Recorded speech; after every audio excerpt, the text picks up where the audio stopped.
Great song, not overplayed, simple, effective, catchy, and makes me want to put it on a playlist and listen to it again right now. So I may just do that.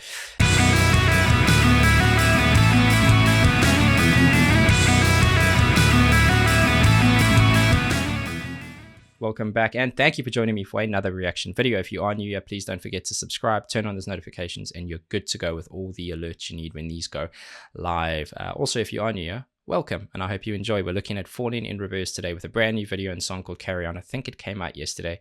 Loads of people asked for it, and I wanted to jump on it right away and get it out to you as quickly as possible. Speaking of Falling in Reverse requests, actually, I've got tons of people asking me to react to Popular Monster. The reason I haven't done it, and I've mentioned to a few people in different comments, I've actually heard the song like 2 or 3 times, excuse me, so it wouldn't be a true reaction, it would be more of a review. If you'd want that, let me know in the comments in this video, and if there's enough of you that care for it, I will gladly do that. But we're looking at Carry On today. I've heard probably a handful of songs by Falling in Reverse. I actually quite like them. I'm not overly familiar with their sound, but I have a general sense of kind of what they're up to, and I can't wait to see what they've done with this. So, Falling in Reverse, Carry On. Let's see what you got.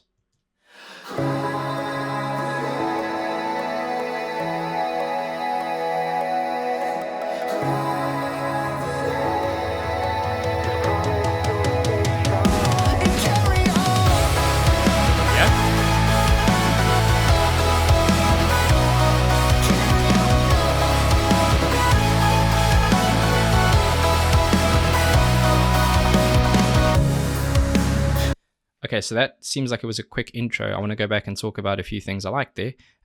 First thing, right off the bat, I heard him take a deep breath before he started his vocal piece. I think he said Carry On. I love that. A lot of bands overproduce and overly edit their music.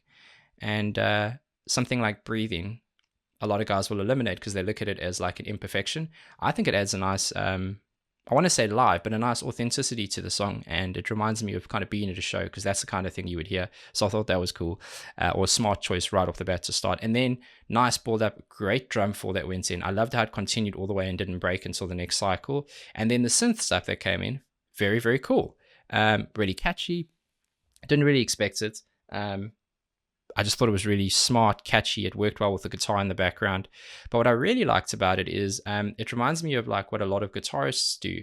Instead of sort of going from chord to chord, sometimes a guitarist on the start of where the chord should start, they'll do like a down-up strum, which delays it slightly.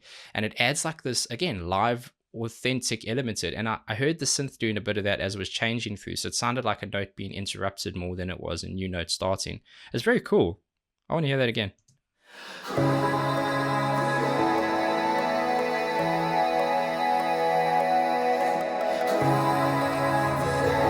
Nice layering.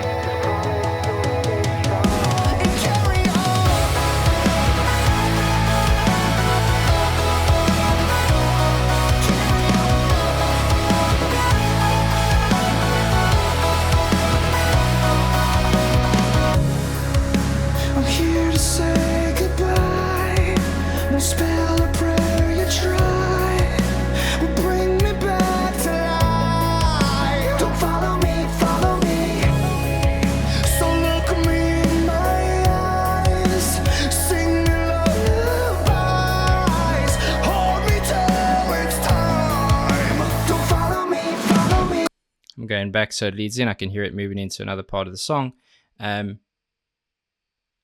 I really like songs like this where they start out quite impactful. They start out with usually what is actually going to end up being musically somewhat similar to the chorus or the kind of, the power piece they're going to play later. But they stripped it all the way back down again for that verse.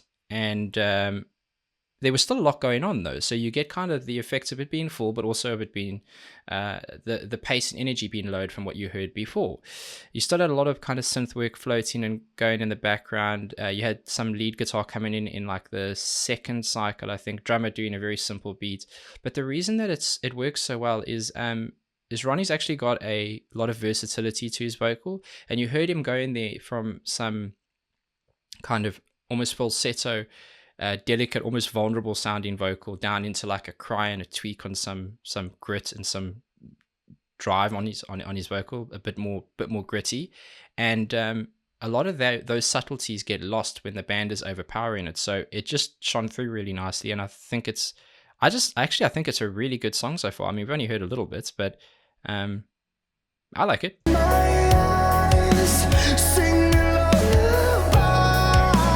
Hold me till it's time. Don't follow me, follow me. Gravity don't mean that much to me.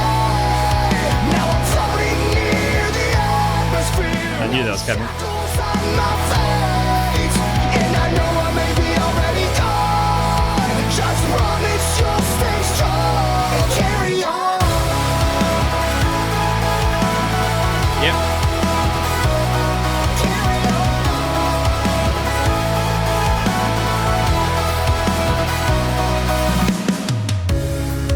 Okay.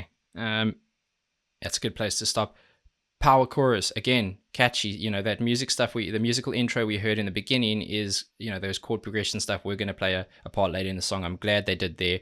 And then it ended up going into that synth piece again. But great vocals in the chorus, really catchy, not overplayed. Guitarists just doing really power chords. Great drive on what they're doing. It's got enough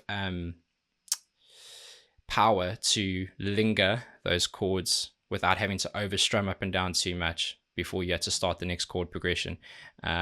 Which kind of messes with the tempo. So that was really cool.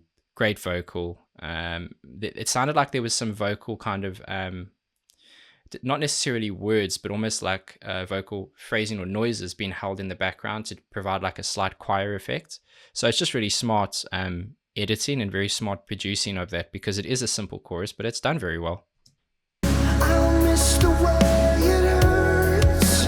A blessing, it's a curse. For better or for worse. Don't follow me, like a child.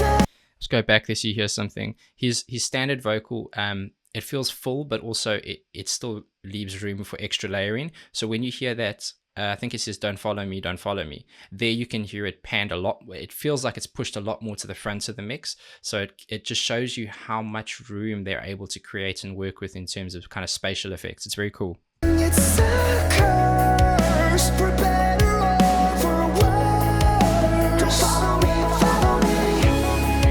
like a child. I have learned. Everybody waits their turn. Like a phoenix, I will burn. Don't follow me. This isn't it. I can feel my breath slow. Come on now. Heart is beating, waking from the pain of not knowing. Still kiss me on the face and wipe the tears from your eyes. This is goodbye. Don't follow me. Gravity don't mean that much to me.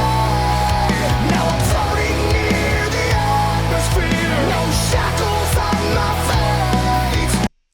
I really want to sing along with this. This is, I think, the second chorus, and I want to sing along with it. I don't really know all the words, but I know the melody, and that's just a great sign of when people talk about songs being catchy. It's not about the commercial pop element to it. It's how well it resonates within what you're familiar with in terms of structure, melody, and just good songwriting. So, yeah, I'm on board. And I know I may be already gone. Just promise you'll stay strong. Carry on.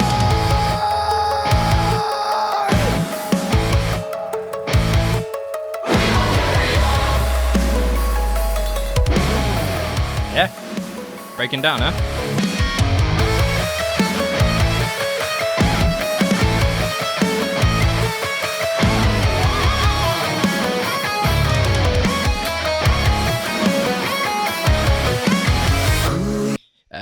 Cool. Very cool. Very cool. I was wondering, when you have a song that follows your traditional structure of, you know, intro, verse, chorus, verse, double chorus, bridge, I was wondering what they were going to do, like with a bridge piece like that. I didn't think it was going to go there. That's awesome. Like, it almost felt like a genuine breakdown within what is quite a melodic song, and loved how they had that. It almost sounded like one of those old kind of Japanese guitars being picked, and then the lead took over from that, and did just enough with, I don't want to say, it didn't feel like a solo because it didn't feel overplayed, but it's just everything that's there is adding value. And that's the thing I'm trying to say, is every new melodic idea, every new instrument piece, every new piece of lead work, a fill from a drummer, it's all adding value. It's not just there because they felt like it. And it's just actually a very mature and smart approach to songwriting. We are is determined by the scars. Death is like a one-way ticket to a distant star. All we are is a cosmic dose that scatters free. With no sense of direction, we're just wandering. Who we are is determined by the scars. Death is like a one-way ticket to a distant star.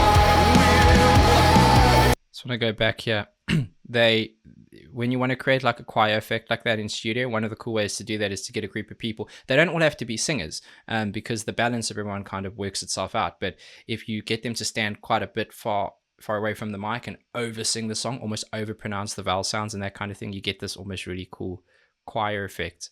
It sounds like that's what they're doing there, but you've still got his vocal doing like long drag out phrasing, which is, it's anchoring it all. It's nice.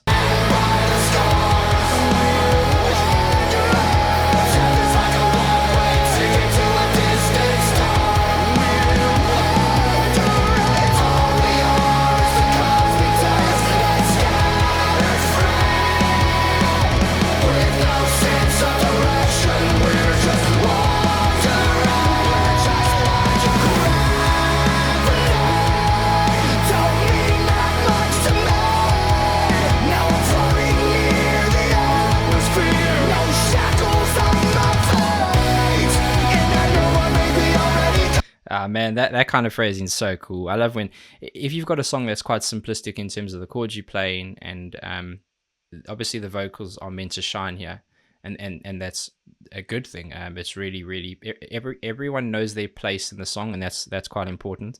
But I love those small little things they just did there with the drummer doing a roll and pausing, hitting back in again. It's just a change up in the phrasing. It's not a particularly long song. It is slightly longer than what you would ordinarily back in the day hear on commercial rock radio, but I love that they just freshened it up with something small like that. I appreciate that.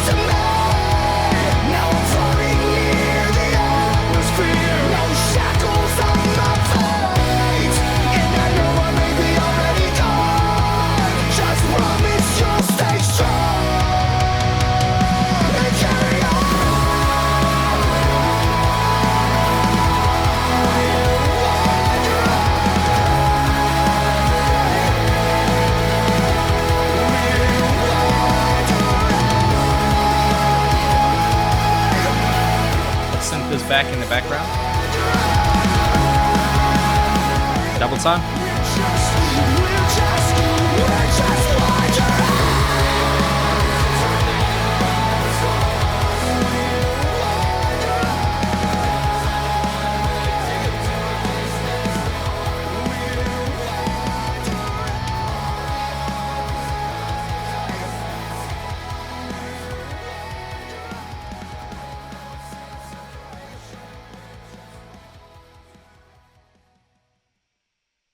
Wow.